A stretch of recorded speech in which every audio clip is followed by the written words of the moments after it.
आले देवाजीच्या मना तेथे कोणाचे चालेना.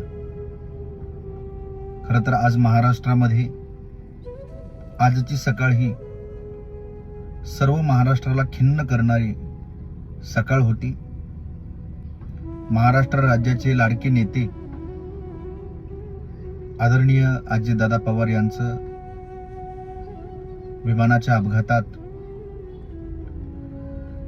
दुर्दैवी त्या ठिकाणी दादांचं जाणं झालं. खरं तर दादाचं व्यक्तिमत्व प्रखर बोलणं, स्पष्ट बोलणं,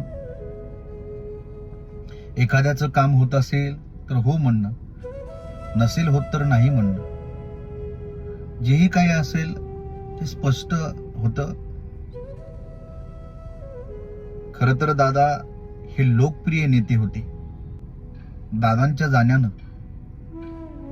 सर्व महाराष्ट्र पोरका झाला. खरं तर दादांच्या जाण्यानं महाराष्ट्राला मोठी पोकळी निर्माण झालेली आहे. खरं तर शब्द उच्चारावे वाटत नाहीत, तरी सुद्धा दादांना शेवटची भावपूर्ण श्रद्धांजली. रामकृष्ण आहे.